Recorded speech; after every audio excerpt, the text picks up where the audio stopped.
So recently when I did a woman to woman video, I asked you guys to send me over some topics that you would want me to cover in future videos. And one of the topics that got the most thumbs up that you guys suggested was for me to talk about dealing with toxic people in your life. And I think in the comments you said friends/family. And I thought that was a really fascinating subject. So that is what we're going to chat about. Now, I don't think I'm necessarily the most equipped to chat about this. But what I am very good at is I can spot a toxic person, which is interesting because I generally think that actually, you know how people say that they're a really good judge of character? Although I do think a lot of times when people say that, they're actually not. My mum always says that and I always think, you're not, you're really not, but she seems to think that she is. But I don't say that I am because I actually know that I'm not.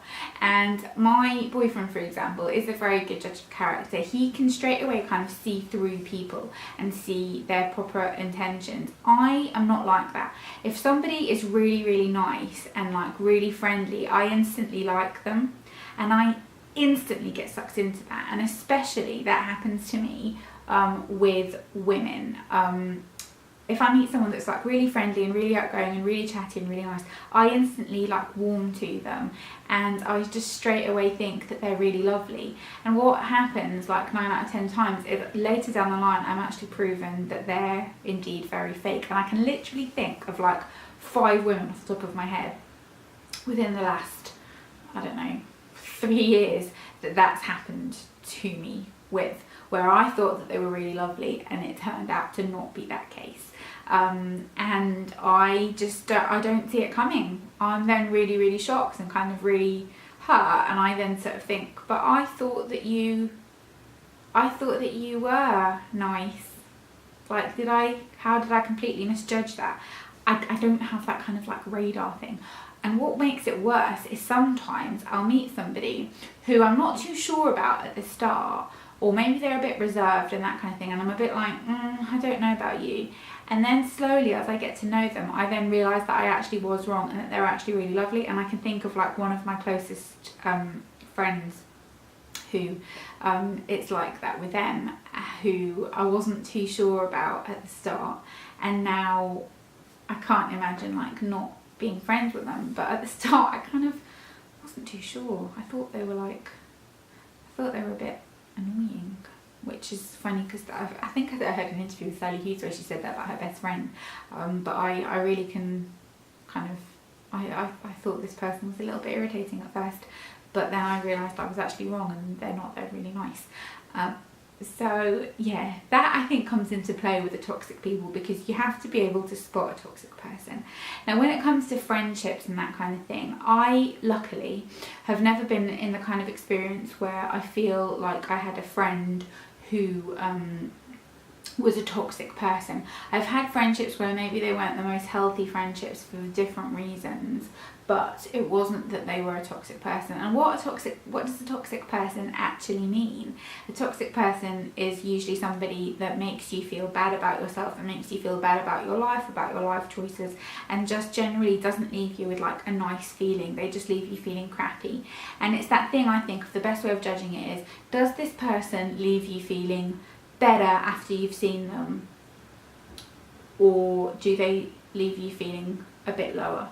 That's kind of a good way of judging it. Obviously you can't simplify it that much, but it can be like that. And it can be like that in relationships, it can be like that in friendships, it can be like that in families.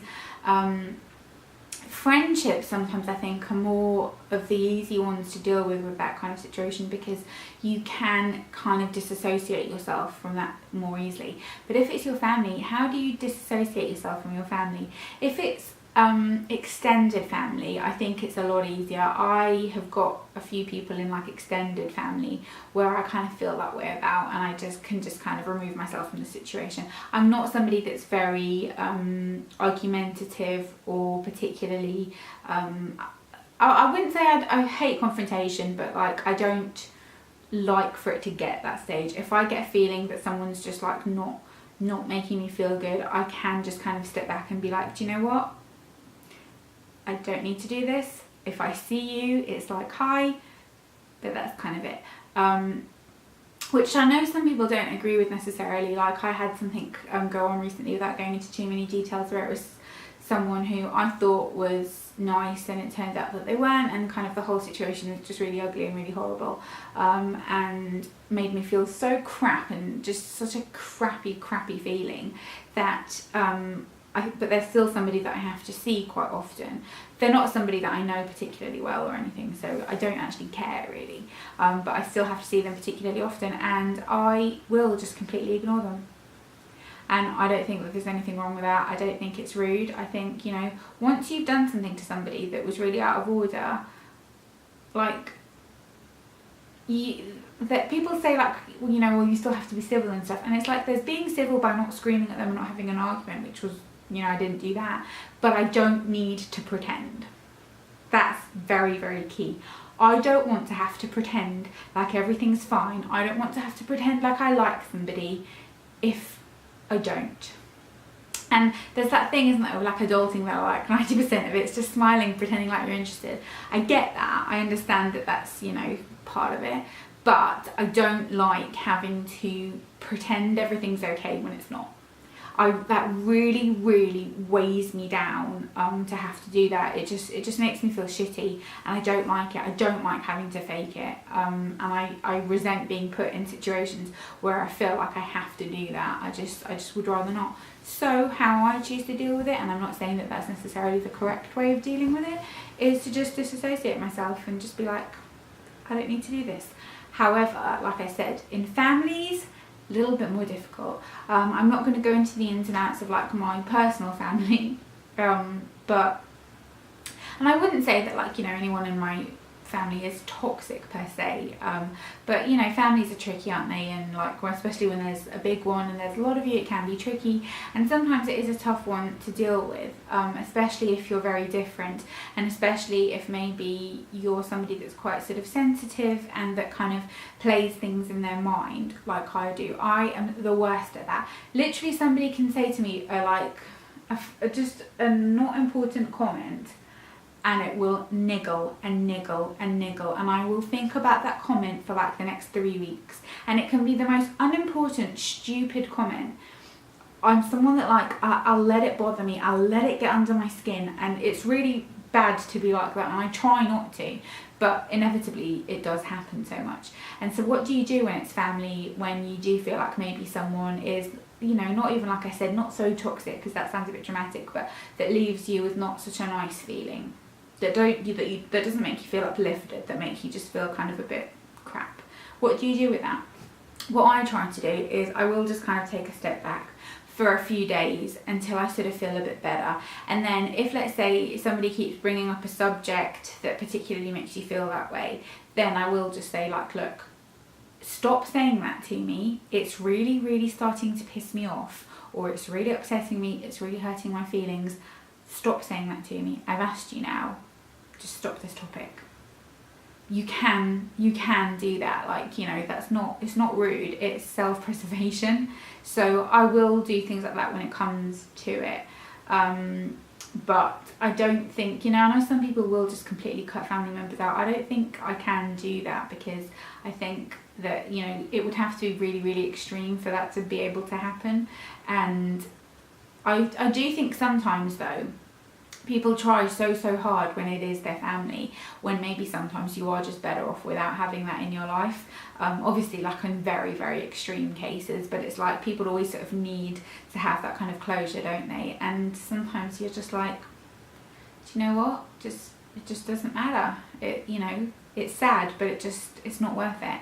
And I really, really am somebody that I need to have people around me who make me feel kind of better, because I can be quite kind of, I'm full of self-doubt, and I can be a little bit kind of negative, and when other people are like that as well, it just makes it worse. And I am very, very, and I think actually being on YouTube has contributed to this, I'm very conscious of not saying things to people in a not nice way. So, you know how somebody gets frustrated and they'll just say like, oh, are you stupid? Why can't you just blah, blah, blah, blah, blah. I really try and not say it like that, because I just think it's not nice and it's just a little bit unkind. So I really do try. I don't say that I'm perfect and I always succeed in this, but I do try to not to not say it like that, like, and to not this sounds really awful, okay, but like in my family, for example, name calling is big. And when I say name calling, I don't mean like swearing at each other, because that's just really horrible, but I mean like, you know, calling each other an idiot and things like that. There's 5 of us, we're quite close in age. It was always like you had to be the loudest to be heard, and it is how it is. There's nothing that's wrong with it. Like, I think it's pretty normal, you know, like in most households, isn't it?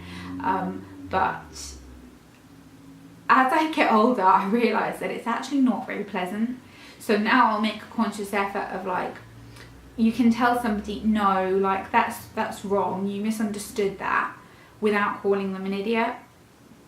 Like, without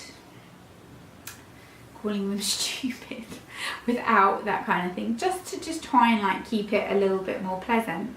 And like, I have to say to my boyfriend all the time, because that's one thing as well, I'm really not very bad tempered. I'm not tempered at all, I'm quite kind of the same.